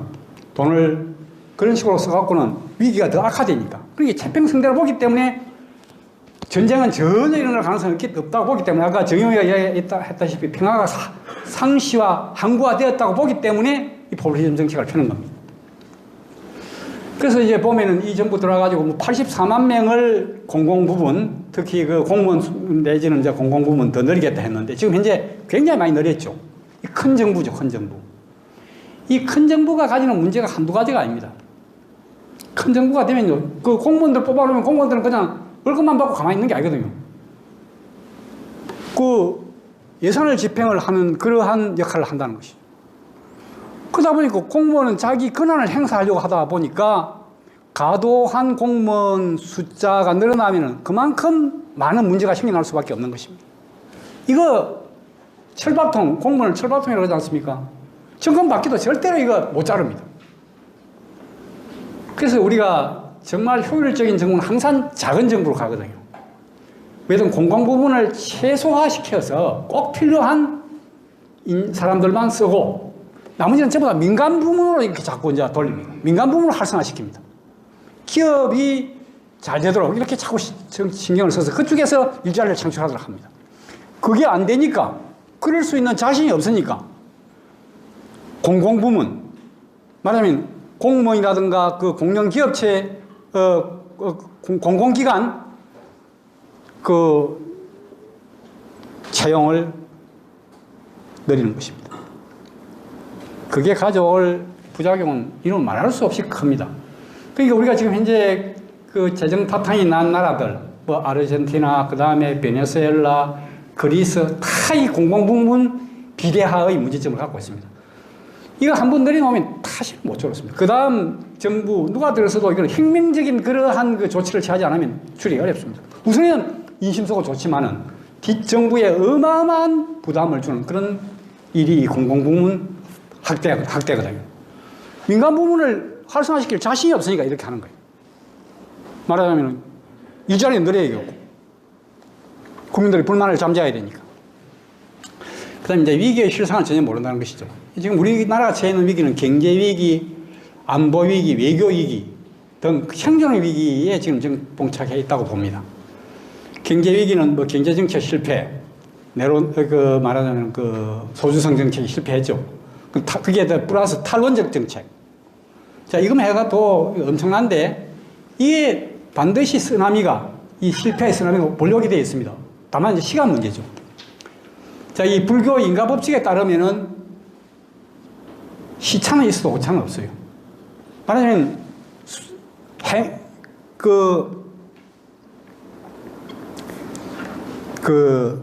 원인 행위가 잘못됐는데 좋은 결과를 기대한다는 건 있을 수 없는, 그게 연못 구호죠. 그냥 나무에 가서 물고기 구하는 식입니다. 원인 행위가 잘못되면 반드시 거기에 상응하는 결과가 나올 수밖에 없어요. 지금 이 정부가 잘못한 원인 행위, 특히 경제와 관련해서 어마어마하게 많은 잘못을 저질러 왔는데 그 결과가 언제 나타날 겁니다. 그 시차는 있지만 오차는 없어요. 그러니까 결국 저는 거대한 쓰나미로 딱 올 수밖에 없고, 그때 정말 우리 국민은 엄청난 어려움을 겪을 수밖에 없다. 잘하면 이 정부는 피할 수 있겠죠, 그 쓰나미를. 그러나 그게 다음 정부가 바뀌더라 해도 쉽게 그 저질러 놓은 일이 수습이 안 될 겁니다. 그래서 저는 이제 그런 면에서 굉장한 위기입니다. 안보 위기. 2018년에 있은 세 차례의 김정은과의 회담 결과 4.27 판문점 선언 이행을 위한 9.19 남북 군사 합의서에 이제 서명을 했습니다. 그 결과가 어땠습니까? 자, 우리의 안보 역량을 현저히 약화시키고 북이 핵을 고도화하는 기회를 제공을 했습니다. 자, 이런 정책은 우리가 통일이 되고 난 이후라면 뭐랄까, 통일이 돼도 저는 이런 정책을 쓰면 안 된다고 생각합니다. 통일이 되어도, 그걸 말하자면 우리가 주적이 이제 말하면 김정은 정권이 무너지고 우리 주도인 남북 통일을 이루어도 이런 식의 말하자면은 국방 안보 정책은 굉장히 위험하다. 우리는 역시 또 4대 강국 틈바구 위성에서 우리가 생존해 나갈 수밖에 없기 때문에 여전히 국방 안보에 굉장히 신경을 써야 됩니다. 그렇지 않으면 또 옛날에 당했던 임진왜란이나 병자호란과 같은 그런 국난을 우리가 안 당한다고 어떻게 보장을 합니까? 근데 지금 이제 통일도 아직 안 된 상황, 항상 그 지금 위협이 상식으로 존재하는 북한은 김정은이가 지금 현재 적화 통일을 호언하고 있는데, 그리고 핵을 지금 고도화시키고 있는데, 이런 말하자면은 그 국방 외교 정책을, 안보 정책을 쓴다는 것은 굉장히 문제가 많다. 그래서 이제 외교 위기인데, 잘못된 반일 원미, 일본에 반대하고 미국을 멀리하는 이러한 정책으로 한일 간의 외교 마찰이 심화되는데, 당장 우리가 그 부작용이 어떻게 나타났습니까? 문재인 정부가 적극 밀었던 유명희 통상교섭본부장, 세계무역기구 WTO 사무총장 출마했죠. 상당히 적극적으로 밀었습니다. 얘네 반기문 그 유엔 사무총장 될 때 그 노무현 시절에 되었습니다만 그 정부가 모든 역량을 동원해가지고 밀었죠. 그때 성공했습니다. 근데 안 됐거든요. 왜 안 됐습니까? 일본이 반대하기 때문에. 일본이 절대로 우리나라 사람이 WTO 수장이 되는 걸 원하지 않습니다. 왜? 저한테 이로울 게 하나도 없기 때문에. 일본이 나이지리아를 밀었기 때문에 안 된 거예요. 당장 우리가 손해를 보는 겁니다. 이 우리 유명희 씨가 만약에 세계 무역기구 사무총장이 되었다면 굉장히 우리한테 유리하죠. 그럼 우리가 일본하고 이게 반목함으로 인해서 당장 우리가 그렇게 손해를 보고 있습니다. 이게 무슨 눈에 띄는 것입니다. 그 다음에 한미 동맹 약화로 한반도에서 경의 위협이 위험성이 매우 교조되었습니다. 이 지금 뭐 판문점 선언, 9.19 군사 합의 다 이런 거 다 연관성이 있습니다. 신원식 장군 있죠. 지금 이제 이 통영분인데 합참 사장을 지내는 분입니다. 지금 국회의원이죠. 전국 국회의원, 국민의당. 국민의힘 이분 한 이야기를 저는 이제 기담아 들은 적이 있는데, 이 전쟁은 정말 닥치지 않으면은 전혀 실감을 못 한다.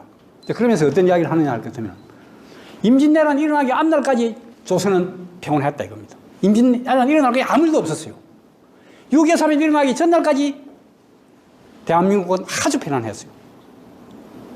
근데 일단 전쟁이 터져버렸다. 그때는 이미 대처하기도 늦고, 이미 그거는 걷잡을 수 없는 상황으로 가게 된다. 그게 이제 전쟁이라는 거죠. 그렇기 때문에 우리가 정말 평화로울 때 항상 만일의 경우를 철저하게 대비해야 된다. 그리 안 하면은 임진왜란 6.25 사변처럼 또 당한다. 근데 이 정부는 그걸 너무 모르고 있다. 왜? 위기 없다 이겁니다. 태평성대다 이겁니다. 그래서 자꾸 무장해제를 시켜나가는 그런 지금 정책을 쓰고 있다 이겁니다. 그래서 이거는 우리가 정말 죽어봐야 죽는 줄 안다는 거죠. 당해봐야 당하는 줄 안다. 그건 어떻게, 이미 생존의 위기죠.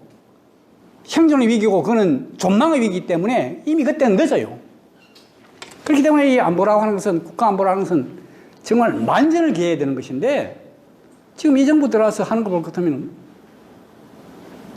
그렇게 지금 하고 있습니까? 그거 지금 아무 준비도 안 되면서 자꾸 전작권 해소하려고 그럽니다.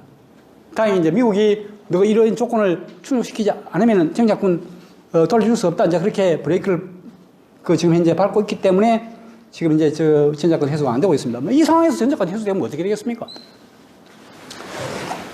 자, 북한의 김정은 정권의 실체를 모른다? 모르는지 아는지 모르겠어요. 알고 모르는지 하는 건지 정말 모르는 건지. 그들이 핵 개발을 포기하겠어요?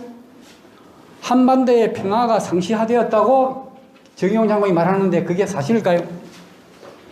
그래서 정의용은 종전선언과, 정의용은 어떻게 이야기하느냐 하면은 종전선언과 평화협정, 나아가서는 한반도 비핵화를 주장합니다. 북한 비핵화가 아닙니다. 종전선언과 평화협정, 한반도 비핵화가 궁극적으로 겨냥하는 바는 무엇입니까? 미군 철수입니다. 그걸 정의용이라고 하는 사람이 주장을 하고 있습니다. 지금 현재. 한반도 비핵화하고 북한 비핵화는 완전히 다르지 않습니까? 한반도 비핵화하는 것은 결국 미군 물러가라는 이야기입니다. 그걸 지금 현재 이 정부 외교부 장관이, 아니 뭡니까? 국가안보를 총괄했던 국가안보 실장을 지낸 외교부 장관이 그 한반도 비핵화를 주장하고 있어요. 그래서 이것이 그냥 이 점을 누구보다도 잘 알 겁니다. 그건 모를 리가 있습니까? 저도 아는데, 저 같은 사람도 아는데, 그 안보 분야 전문가인데, 왜 모르겠어요? 그런데 추구하려고 하는 저희가 뭐냐 말이에요. 그래서 저는 참 캐시온 마크가 갈 수밖에, 정체가 의심스러워요. 하는 걸 보면. 뻔히 알 텐데 왜 그렇게 하는가? 뻔히 알 텐데. 그걸 모르지는 않을 텐데. 근데 이 위기의식 결여의 또 다른 사례가 코로나 사태에 대한 대응 실패. 이 특성이 잘 드러나죠. 그래서 왜 우리가 코로나 사태에 실패했는가? 중국의 발목이 잡혀가지고 중국 눈치 본다고 초기 대응을 제대로 막 잘못한 겁니다. 무한에서 발생을 했으면 중국에서 들어오는 관객들을 한국에 오는 사람들을 막아야 되는데 그거 안 막았죠. 계속 풀어줬죠. 그래서 이게 이 문재인 대통령은 중국 앞에만 서면 한없이 작아져요. 중국 앞에 무엇이 왜 그런지 모르겠어요. 우리 그 이유는 모릅니다. 그래서 이러한 문재인 정부의 친북 건중 정책, 북한을 친하게 하고 중국을 가까이 하는 정책이 가져온 결과가 무엇인가 말이에요. 우리의 상황이 개선되었습니까? 그래서 이런 면에서 대만을 우리 한 주목을 해볼 수가 있습니다. 대만, 자유중국. 지금 최영문, 차이잉원, 여자죠. 여자 총통이 지금 이제 두 번째 당선돼가지고 하고 있는데 중국에 당당히 맞서고 있죠. 아예 코로나 사태 나자마자 바로 중국 관광객, 중국에 우리보다 훨씬 더 많이 의존을 하고 있는 나라가 대만입니다. 근데 딱 결단을 내려가지고 중국 관광객 못 들어오게 하고 완전히 지금 현재 코로나 청정지역이 되어 있죠. 그러니까 경제도 살고 지금 또 이 중국을 견제하기 위해서 미국하고 굉장히 밀착해 해서 그렇게 지금 이제 정책을 펴나가고 있습니다. 참 부럽습니다. 제가 보면 참 부러워요. 그러면 두 사람의 차이가 뭐냐? 우리 문재인 대통령의 차이가 뭐냐? 결국은 이 국가를 내가 책임지고 있는 국가의 생존과 번영을 위해서 어떤 선택을 할 것이냐라고 하는 데 있어서 다르다는 것입니다. 결국 친미, 원중 이게 이제 대만蔡英원 정부의 정책입니다. 미국을 가까이 하고 중국을 멀리한다. 그 다음에 우리는 친북, 건중 이 차이죠. 이 차이가 굉장히 큽니다. 그래서 이런 차이를 어디서 오는가? 결국 이념 가치관에 바탕한 판단 능력의 문제 아니겠는가? 그런 생각을 해봅니다. 그리고 이제 나아가서는 제대로 된 위기의식이 있느냐, 없느냐. 위기의 실상을 제대로 직시하느냐, 못하는 거예요. 이 위기를 제대로 못 본다는 거죠. 태평성대라는 거죠. 그래서 한때 문재인 보유국 하는 이야기가 나왔습니다만, 정말 저는 그蔡英원 보유국인 대만이 참, 자, 국가 리더의 정체성이 불분명합니다. 정치 굉장히 중요한 문제인데, 자, 제가 봅시다. 이분 문재인 대통령의 고향이 어디고 부모가 누구냐. 문재인 대통령뿐만 아닙니다. 국가 리더는 누구나 다 이제 이런 문제에 봉착할 수밖에 없죠. 언제 태어나서 어떤 성장 과정을 거쳤느냐. 학창시절은 어떻게 보냈으며 교우 관계는 어떠한가. 부인은 어떻게 만나 결혼했으며 본인은 어떤 가치관이나 역사관을 갖고 있는가. 자녀 교육에서 가장 중시하는 것은 무엇인가. 본인의 취미는 무엇이며 어떻게 여가를 보내고 있는가. 자, 이런 것들은 국가 지도자가 되면은 당연히 있는 그대로 밝혀서 국민하고 공유를 해야 될 그런 부분입니다. 거기에 어떤 가장이 있거나 왜곡이 있으면 안 됩니다. 사실 그대로 이야기해야 돼요. 그래서 국민으로 하여금 믿도록 만들어야 됩니다. 의구심을 갖게 하면 안 됩니다. 그런데 이런 측면에서 볼 때 우리 지금 문재인 대통령은 참 엄투성이에요. 언제 태어났는지, 어디서 태어났는지, 부모가 어떠한 분인지, 지금 문재인 대통령이 자기 자서전에서 밝힌 내용하고 전혀 다른 내용이 지금 나오고 있다는 거죠. 알고 계시지 않습니까? 요즘 유튜브 통해서 여러 수십만 명이 봤던데, 보니까, 직접 보셨거나 아니면 이야기를 들으셨을 텐데. 조석이라고 하는 중앙일보 기자 출신 그 유튜버가 문재인 대통령의 출생에 대해서 의혹을 제기를 했습니다. 그러면서 그냥 단순한 의혹 차원이 아니고 근거를 역시 이제 제시를 했습니다.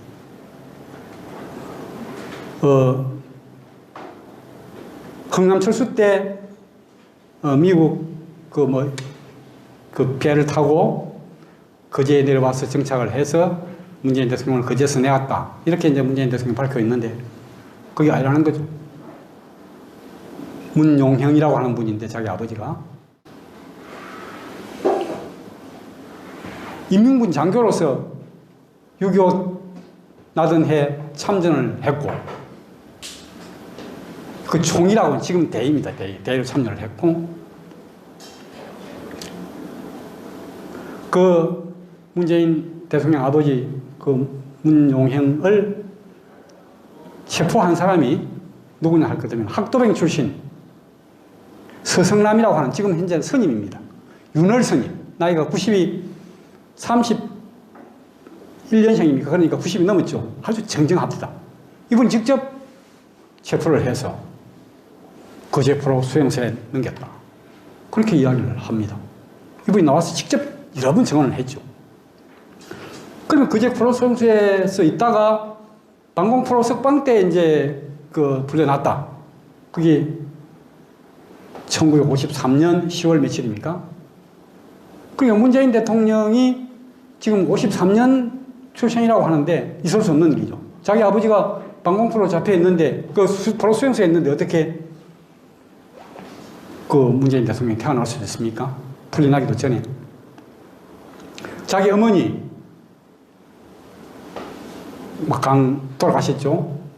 그분은 그건 이도행이라고 하는 이분도 이제 지금은 돌아가셨습니다만 최근에 작년인가 돌아가셨는데 이분이 역시 이제 조선일보 기자 출신인데 제일 먼저 이제 문재인 출생 의혹에 대한 제일 먼저 터뜨린 분이 이도행이라고 하는 분입니다. 이분은 그 문재인 대통령의 친모라고 하는 분은 사실 양산 여자가 북한에서 내려온 사람이 아니다. 이제 그런 이야기를 했거든요. 이제 거기에 촉발되어 가지고 이 조수 기자가 계속해서 이제 사실 여부를 밝히려고 하다 보니까 윤월 스님, 서성남 씨를 만나게 되고 그래서 이제 그런 정보를 얻어서 그걸 이제 유튜브에 공개를 했습니다. 여러 수십만 명이 봤습니다. 그러면은 이거는 정말 보통 심각한 문제가 아니죠. 문재인 대통령이 자수전에서 밝힌 것하고 전혀 다른 내용이다. 그러면서 이제 결국은 문재인 대통령은 자기 아버지가 인민군 장교로서 내려와서 인민군으로서 참전을 하다가 포로가 된 사람이기 때문에 그래서 거기에 지금 친북 정책의 이유가 거기에 있다. 그런 식으로 이야기하고 있다는 말이죠. 그러면 이거는 문재인 대통령은 그냥 있어서는 안 될 거 아닙니까? 너가 헛소리 하라 마라 내가 난리를 한다. 그거 아닙니다, 이거. 자기의 정체와 관련된 엄청나게 중요한 문제가 제기가 되었어요. 그럼 아무 소리도 안 하고 있는 거예요. 지금 아무 소리도 안 하고 있습니다. 그러면 대다수의 국민들은 그게 맞는갑다 이렇게 생각할 거 아닙니까? 그러면은 국민들의 불신을 받는 지도자가 어떻게 제대로 지도자 역할을 하겠습니까? 그래서 이게 참 저는 이해가 안 된다는 거예요. 이거는 자기가 직접 나서서 이야기할 필요 없어요. 청와대에 있는 자기 대변인을 시켜달라든지 얼마든지 다른 사람 시켜가지고 반박할 수 있습니다. 아니면은 너희들 국가 지도자를 모욕했으니까 모욕죄로 잡아가겠다 해도 할 말이 없어요. 그렇지? 근데 일체 이야기를 안 하고 왔습니다. 자, 그래서 어쨌든 일각에서 말하는 대로 그 친북 정책이 자기 부모 때문이 아니라면 여기에 대해서 해명을 하여 국민의 의혹을 해소시켜야 한다. 왜냐하면 그가 국가 최고 지도자이기 때문입니다. 그게 의무사항이죠, 의무사항. 자기의 자기의 정체에 대해서, 출생 의혹이라는 정체에 대해서, 자기 부모에 대해서 밝히는 것은 의무사항입니다. 왜 못하는지 모르겠어요. 국민이 믿지 못하고 그 정체를 의심하는데 어떻게 제대로 리더 역할을 할 수 있겠습니까? 자, 이제 금년 신축년이죠. 60년 전 5.16 나던 해 신축년이죠. 이 신축년에 박정희가 역사의 전면에 등장을 해서 18년 동안 이 나라를 통치를 했습니다. 딱 60년 후인 금년 신축년이 2021년이 문재인 대통령의 마지막 통치해가 되겠습니다. 그런데 이 60년을 사이에 두고 이 두 국가 리더는 여러 가지가 대비가 됩니다. 참 묘한데 아주 대비가 됩니다. 극과 극입니다. 그래서 자세히 보면 아주 다르죠. 어떻게 말씀드릴 수 있느냐 하면 박정희를 긍정하면 할수록 문재인은 과소평가될 수밖에 없고 거꾸로 문재인을 긍정하면 할수록 박정희는 과소평가될 수밖에 없다. 자, 그래서 이제 우리 박정희를 긍정평가하는 사람들 가운데서 문재인을 과소평가하는 대표적인 사람들 제가 한번 들먹여 볼까요? 잘 아시는 분들입니다. 조갑재, 그 다음에 정규재, 그 다음에 조우석, 김문수, 그 다음에 이명박 대통령 때 청와대 안보 수석을 지내고 외무부 차관을 지냈던 천영우라고 하는 분이 있습니다. 밀장분입니다.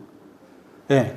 이분도 역시 굉장히 문재인에 대해서 비판적인데 박정희를 직접 이야기하지는 않습니다만은 박정희에 대해 이야기하는 걸 보면 박정희에 대해서 굉장히 평가를 하고 있다 하는 걸 알 수가 있습니다. 그다음에 김영호라고 하는 분이 있죠. 김영호 TV. 이분 성신여대 교수인데 바로 진주 사람입니다. 진주 사람인데 이분 역시 굉장히 문재인에 대해서 비판적이죠. 그 다음에 또 우리 경상대학 출신 김태우 TV. 김태우. 이 경상대학 출신이거든요. 지금 굉장한 말하자면 많은 사람들을 확보를 하고 있죠. 이런 사람들이 다 보면은 문재인을 비판하면서 박정희를 높이 평가를 합니다. 그 다음에 문재인을 긍정하면서 박정희를 가수평가하는 사람들 누가 있습니까? 김어준, 유시민, 주진우 이런 사람들. 그 다음에 정치인들 가운데서는 설훈, 정청래 이런 사람들은 또 전혀 다른 입장을 취하고 있습니다. 어쨌건 이게 한쪽을 평가하면 한쪽을 저평가한다. 딱 그렇게 되어 있습니다. 어째서 그런지 모르겠습니다만 그게 그렇게 되어 있습니다. 저도 그런 사람이 축에 드는지 모르겠습니다. 근데 이제 중요한 것은 역대 대통령 가운데 박정희는 늘 평가의 압도적 우위를 차지해요. 여론조사를 해보면 그렇습니다. 역대 대통령 가운데서 누가 제일 업적이 많았다고 생각하느냐. 박정희 진선진미하지 않다고 제가 이야기를 했습니다. 분명히 한계가 있는 분이죠.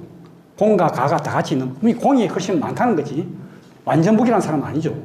네, 우리가 특히 만년에 갈 것 같으면 항업무도에 빠져가지고 상당히 문제가 많았다 이런 거 있는데 그러나 어쨌든 역대 우리 국민들 여론조사를 볼 것 같으면 박정희가 압도적으로 우위입니다. 그러면 지금 현재 문재인 대통령이 임기가 안 끝났기 때문에 그 평가 대상이 안 될지 모르겠습니다만 자연히 박정희를 높이는 사람들은 문재인을 가수평가하기 때문에 어떤 평가가 나올지는 뻔합니다. 이 부분이 저는 우리의 희망이라고 생각합니다. 잘하면은 그동안의 좌회전가, 좌회전. 이 정부는 좌회전을 했죠. 그 다음에 역주행을 했다고 저는 생각합니다. 이러한 역사를 청산하고 다시 앞으로 힘차게 나아가는 그런 시대를 맞을 수 있을 것으로 봅니다.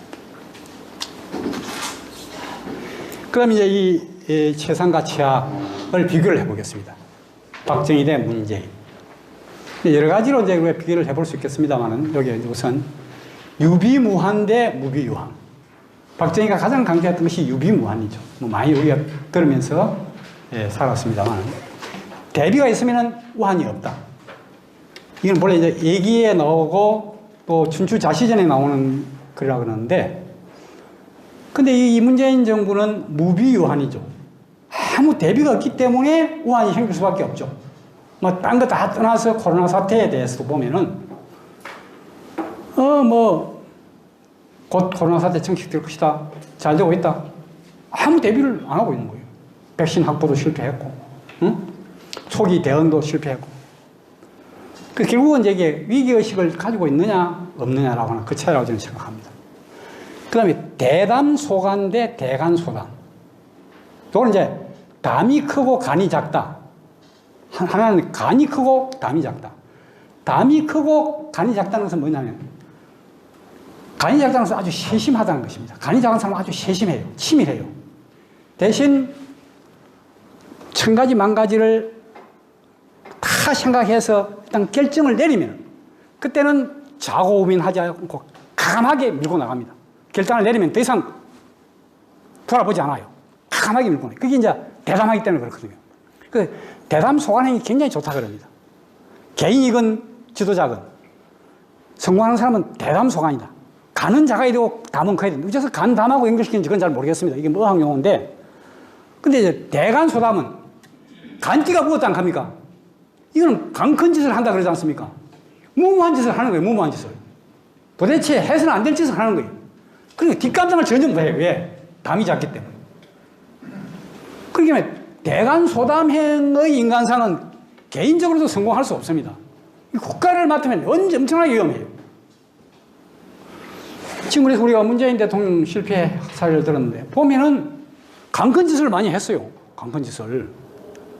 아니, 무슨 소득주도 뭡니까? 성장 정책이라고 하는 게 입증된 바가 없어요. 그냥 이론만 있을 뿐이에요. 그런 걸 강하게 선택을 했어요. 근데 바꿀 생각을 안 하고 계속 밀고 나가요. 많은 문제가 생겼는데 지금도 계속 잘 되고 있다, 성과가 나고 있다, 그렇게 이야기를 해요. 결단을 못 내리는 겁니다. 딱 이렇게 끊을 때 못 끊는 겁니다. 그 다음에 지금 친미 건일에서 친북 건중으로, 이것도 정말 강큰 짓이죠. 왜냐하면 그 이전에 어느 누구도 이렇게 하진 않았거든요. 근데 그 부작용이 엄청나게 많이 나타나고 있습니다. 지금 미국이 자꾸 우리하고 이제 거리가 멀어지고 있어요. 근데도 이제 오버를 가는, 그냥 그 사람이 누구 나간다 이겁니다. 그래서 이제 우리가 인사정책을 보도록 해서 그렇고, 그 다음에 이제 마이더스의 손 대 마이너스의 손. 이런 말씀 들어보셨습니다. 마이더스의 손이라는 건 뭐냐 하면은 그리스 로마 신화에 이제 나오는 이야기인데 황금손입니다.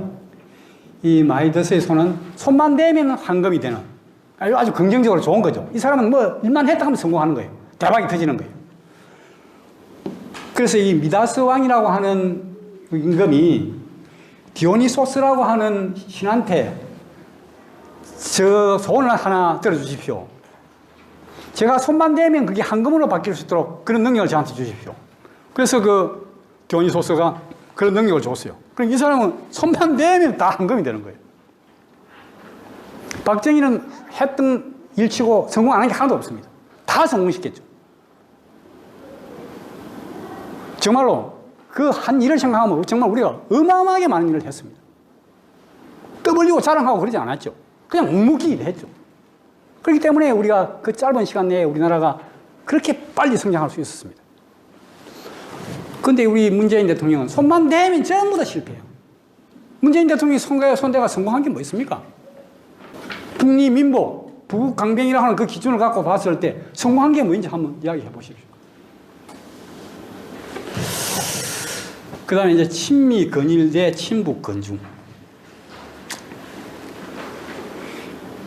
박정희 대통령이 친미 건일의 말하자면 외교 방향의 문을 열었죠. 이승만 대통령은 친미였지만 건일은 아니었습니다. 박정희가 친미 건일의 문을 열었고 김대중 노무현 시절에도 이 기조는 유지를 했습니다. 그런데 문재인 들어와서 완전히 친북 건중으로 방향 전환을 해버렸습니다. 누가 옳았는지 어떤 것이 우리 국익에 도움이 될지는 저는 잘 모르겠습니다. 아직까지는. 그 다음에 자주사대 대 문화사대. 박정희 미국의 도움도 받았고 미국 그 미군 철수로도 끝까지 반대를 해서 미군을 붙잡았지만은 그러나 박정희는 우리가 국력이 약하기 때문에 어쩔 수 없다. 우리가 김일성의 침입을 막아내고 우리의 주도의 남북 통일을 이루기 위해서는 당장은 우리가 미국에 기댈 수밖에 없다. 그러나 우리는 언젠가는 진정한 자주 독립국가로 가야 된다. 명실상부한 자주 독립국가로 가야 되고 그 자주 독립의 핵심은 경제 자립과 자주 국방이다. 그 생각을 한 번도 잊어버린 적이 없습니다. 그게 자주사대죠. 문화사대라고 하는 건 아까도 제가 말씀드렸습니다. 문화사대 이거 정말 안 되는 거죠. 그 다음에 이제 이 사실중실의 사실무실. 박정희는 틈만 나면 현장에 달려갔어요. 현장에. 정말 현장 사정을 누구보다도 잘 알았던 사람이 박정희입니다. 뭐 젊어서 그런 것도 있겠습니다만 어쨌든 틈만 나면 달려갔습니다. 제가 이제 요 근래에 이제 유튜브를 보면서 저는 성공한 사람들이 어떠한 지도자 가운데 성공한 대통령이 어째 성공했나 그게 관심이 있거든요. 박정희하고 미국의 레이건 대통령 그 동영상을 제가 자주 보는데 그 두 사람은 좀 물론 다르죠. 미국의 대통령하고 한국의 대통령은 처지가 다르니까 다른데 어쨌든 이 성공시켰다는 측면에서는 같죠. 이제 박정희 대통령을 보면서 제가 참 정말로 이게 마음속으로 감탄을 했던 게 뭐냐 하면 1966년인가 언제 존슨 대통령 초대를 받 64년인가 제가 정확하게 모르겠습니다. 미국에 갔어요. 미국에 가서 뭐 존슨이 그 당시에 이제 그 월남 파병 요청하기 위해서 막 박정희를 어마어마하게 대접을 했습니다. 완전히 영웅 대접을 했습니다. 극진한 대접을 받고 돌아왔어요. 보성자 그렇게 들었으면 사람이 그때 우리 얼마나 못 살 때입니까? 갔다 오고 나면은 그 좀 이제 뭡니까 피로하기도 하고 그 다음에 또 이제 우리가 사람이 때로는 좀 자랑도 하고 싶을 거예요. 내가 미국 가서 보니까 미국이 내를 이렇게 막 우대를 하고 나를 대접을 하고 그래서 내가 어디 가봤어. 그런 식으로 우리가 할 수도 있는데 박정희는 오자마자 그 다음날부터 바로 현장에 달려가요. 행편없이 못 사는 그 현장에 가서 현장을 살피고 그 무언가 지시를 하고 그렇게 합니다. 그러니까 말하자면 철저하게 이 한국 현실의 상황에 입각하고 있는 사람이다. 그걸 바로 알 수가 있어요. 그게 쉬운 거 아닙니다. 절대로 쉬운 게 아닙니다. 그거는 정말 목표의식이 분명하고 정말 그 국가를 발전시켜야 되겠다는 의지가 충만하지 않으면 아이고 막 갔다 왔으니까 또 그거 가서 성공했단 말이에요. 그 대접도 받고 좀 며칠 쉬었다가 뭐 천천히 또 한번 나가보면 안 되겠어요? 그래 안 해요. 바로 그 다음날부터 바로 나갑니다.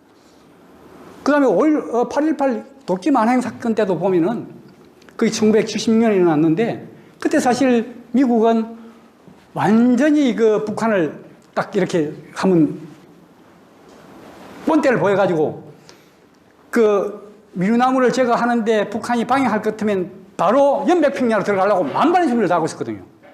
정말 좋은 기회죠. 근데 김일성이 그걸 알아채고 그 미루나무 자르러 우리 그 미군하고 우리 그 공수부대가 들어갔는데 숨도 안 죽이고 말하자면 그 39도 이남에는 일체 비행기 한 대도 안 띄웠어요. 비행기만 띄울 것 같으면 바로 들어가려고 그랬는데 정말 좋은 기회였죠. 근데 어쨌든 그 기회를 놓쳤어요. 그러니까 이제 미국도 어떻게 해볼 도리가 없으니까 더 이상 미루나무 짜고 말았는데 그때 이제 김정념 실장이 참 아쉬웠다 이거예요. 자기 아들이 그 당시에 일선에 있었는데 자기 아들은 문제가 아니고 이 기회가 정말 좋은 기회다. 이런 이제 김일성이가 계속해서 도발을 하고 그랬는데 이 기회에 완전히 개성을 점령을 하고 연백평야 깊숙이 들어가 버리면 우리가 굉장히 안보 위협도 줄어들고 정말 좀 미국이 적극적으로 하려고 딱 마음을 먹고 있었단 말이에요. 그래서 이제 어쨌든 이제 그 민나무 자르고 저쪽에서 도발을 안 하니까 무사히 철수했다는 이야기를 듣고 이제 그 보호하러 박정희한테 들어갔어요. 박정희한테 이야기를 하니까 박정희가 그래 알았어 수고했어. 그렇게 하면서 계속 뭐 서류를 보고 있더랍니다. 서류를. 그래서 그렇게 해서 이제 김정일에게 엄청난 감동을 받았대요. 박정희가 말이야 잘 붙잡고 이거 왜 이거 저놈들이 도발을 안 하지? 왜 이거 이 좋은 기회를 놓쳤지? 이렇게 한탄할 줄 알았는데 안 하더라는 거예요. 이 박정희라고 하는 사람이 굉장히 현실적인 사람이에요. 이미 그건 지나갔어. 더 이상 거기에 대해서 신경 쓸 필요가 없어. 당장 내가 해야 할 일을 내가 할 뿐이야. 거기에서 김정림이가 엄청난 감동을 받았다는 거예요. 자, 우리가 이제 뭐 이런 사례들. 예. 그래서 우리 이제 지금 문재인 대통령은 보면은 현장을 소홀히 한다. 뭐 타케미니가 짜주면은 그대로 가서 이제 뭐 쇼는 잘 하는 것 같은 느낌이 드는데 정말 이 현장 사람들하고 1대1로 정말 제대로 현장을 파악하려고 하는 의도를 가지고 접근하는 것 같지 않아요. 현장을 제대로 파악하는 사람 같으면 이런 정책을 쓸 수가 없거든요. 그 다음에 이제 자유민주주의 대 인민민주주의죠. 박정희 추구했던 것은 자유민주주의죠. 18년 집권을 해도 한 번도 자유민주주의 체제를 부정한 적은 없습니다. 자유민주주의 체제를 제대로 하기 위해서 우리가 경제가 발전을 시켜야 된다고 이야기했어요. 당분간은 우리가 자유를 좀 유보하자. 결국은 우리가 더 제대로 된 자유민주주의를 하기 위해서 유보. 그러나 지금 문재인 대통령은 민주주의는 민주주의인데 저는 자유민주주의는 아니라고 생각합니다. 더불어민주당, 더불어민주주의죠. 더불어가 뭡니까? 더불어가 저는 자유는 아니라고 생각하거든요. 그래서 우리가 이 더불어라고 하는 말을 가장 절개 쓴 사람이 누구나 할 것 같으면은 문재인 대통령이 가장 존경하는 사상가였던 신영복 씨. 손잡고 더불어라는 책이 있습니다. 그 다음에 또 더불어라는 말을 절개 쓰는 사람이 누구나 할 것 북한. 그래서 세기와 더불어, 김일성 혁으로 더불어죠. 신영복은 통일당 사건 주모자 아닙니까? 오랫동안 옥살을 했지만 자기가 전행하지 않았습니다. 자기가 전행하지 않았다고 이야기했어요.